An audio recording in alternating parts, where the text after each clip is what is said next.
All right, gentlemen, welcome back. We're thrilled to come back together with you. I've been researching a number of other sites over the course of the last few years, and one in particular that keeps coming up is Mount Shasta in Northern California. Mount Shasta seems to be a center of gravity for phenomena that is very similar to what we've been seeing here at Skinwalker Ranch. Everything from UFO or UAP phenomena to electromagnetic anomalies, strange creatures, and other activity that has been reported for decades, if not millennia, and people seem drawn to that area. It has a very profound impact. So it sounds like there's an entire community of experiencers then who may be resources for the research. Indeed. We have some boots on the ground there that I've been collaborating with. In particular, the local sheriff, Jeremiah LaRue. I mean, this is an area where there's going to be a lot of reports, whether they're official, whether they're on file or not. We'll just see what we find. Well, this feels like the moment where we say, go forth and conquer. But I think it's more like conquer and go forth. There you go. Good luck, guys. Can't wait to see what you find. See you soon. Thank you. Yeah. Thanks, gentlemen.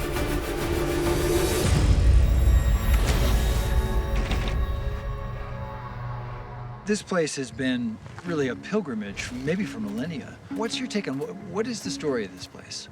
This mountain puts out a lot of energy. I've talked to a lot of people that have come here, and it's all different. People describe speaking telepathically. They seek healing. They seek, maybe a revelation of some kind. I mean, obviously, it's beautiful. It's wide open. Right. You have a great shot of Mount Shasta. It draws a lot of people to this area. Yeah. And then we, of course, have the aerial phenomena that is unique to the area. We actually get quite a few calls up here for people that are just seeing things that they don't normally see. Whether it's orbs in the sky, whether it's actual craft, or people that have been out hiking, skiing, and they report seeing figures 7 feet tall, and they were glowing. They don't have backpacks, they don't have skis with them. There's no reason that they would see them in some of these remote areas. And I think this would be a potentially great location for a night investigation because we have equipment to observe the night sky. Is this someplace we could set up tonight? This is an excellent place. Fantastic. Let me touch base with Andy. We'll get the gear up here and we'll get started. All right. Okay. Let's go. Thanks so much. Thanks. With a perfect vantage point at the base of Mount Shasta, Andy, Paul, and Sheriff LaRue will conduct an experiment at night to see if they can capture evidence of a UAP. So I want to walk you through a little bit of the equipment that we have here real quick. So what we're looking at here is a thermal imaging camera.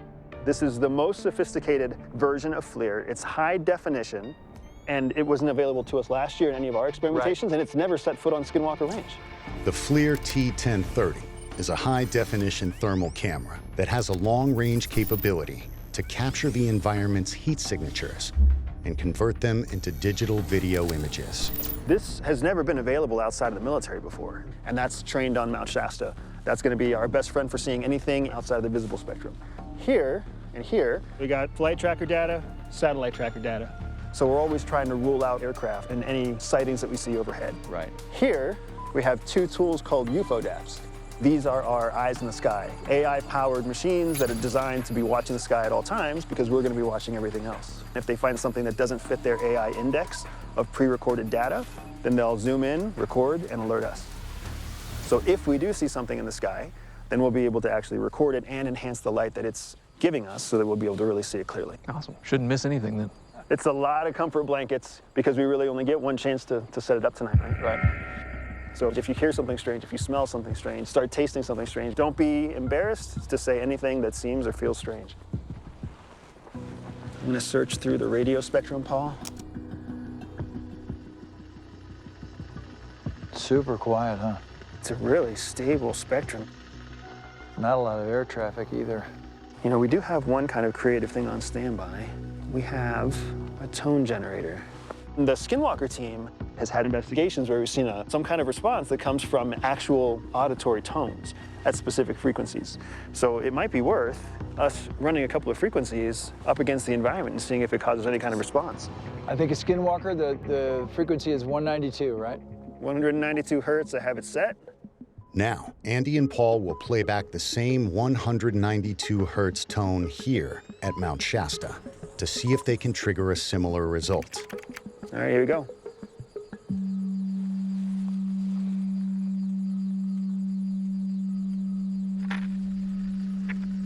Oh, Oh, Paul, this is totally different. Look at this.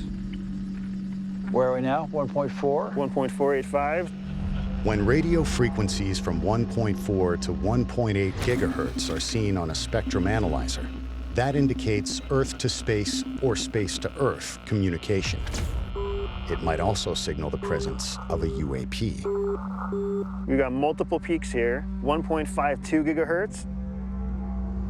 And now they're totally gone. Let me stop the tone generator. It did seem to correspond with the tone. It really did. Oh, there it goes again. You see it? That's like a, Look at that.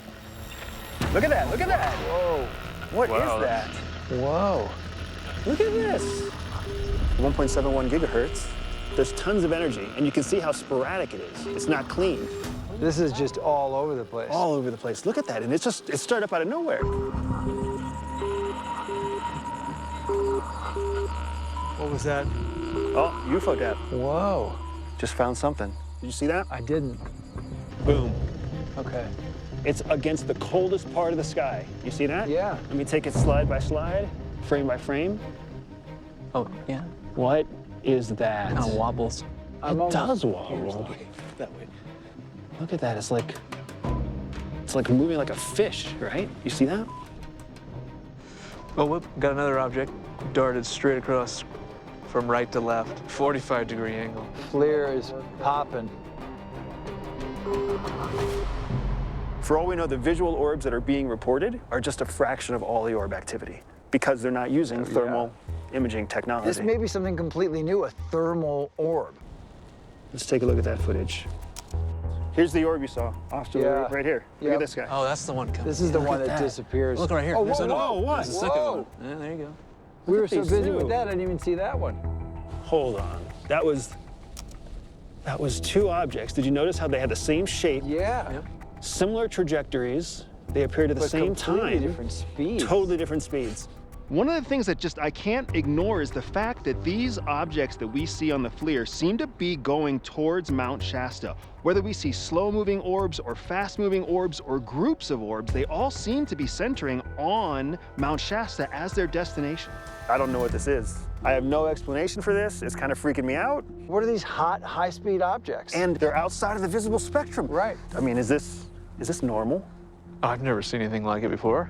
Those are clearly objects moving at speed, not just some sort of weird temperature anomaly. I'm feeling a little bit overwhelmed, man. There's this, that's still going. Once we trigger the 192 hertz tone that we borrowed from Skinwalker Ranch, Yep. that's when we really started tracking to multiple changes. But what has me fascinated right now with what's going on in the FLIR is the continuity. The continuity in terms of the temperature signature that each of those anomalies is putting off.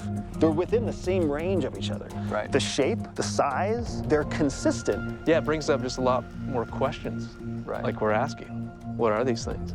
We'll dig into it as much as we can, and anything we learn, we'll be sure to pass your way. Great. Love to hear.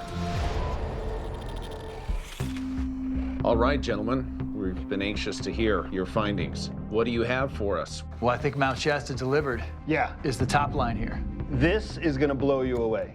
We had multiple UAP sightings on both the UFODAP and on our thermal camera All of that happened after we played the tone. after we triggered the 192 hertz tone. Yeah, wow. Skinwalker tone. The FLIR hits that I'm about to show you now were all captured in real time. From the upper right-hand side of the screen, you see these two orbs that are heat signatures. It looks like it either goes behind the mountain or possibly into the mountain. They're only UAPs right now because we don't know what they are, Correct. right? They could turn out to be something completely explainable. I mean, we've got the flight tracker and the satellite tracker running. You're not Those were seeing satellites or airplanes, but whatever that was flying in the air, it was as warm or at least as reflective to appear to be the same color temperature. So that's really interesting. It makes me think it may have been putting out its own light. I'm glad we have this instrument. We didn't have this instrument in our inventory during the first phase of our work together. Right. So this is really a nice new piece of tech. What we see here is definite correlation to what we have experienced here at Skinwalker Ranch. Really begs the question, what is going on beneath Mount Shasta? There is legitimacy to the lore. Yeah, I feel like you haven't just put a pin in the map, you've really put a golden spike in the map on this one. Let's use this as a springboard, and I can't wait to see what we dig up next.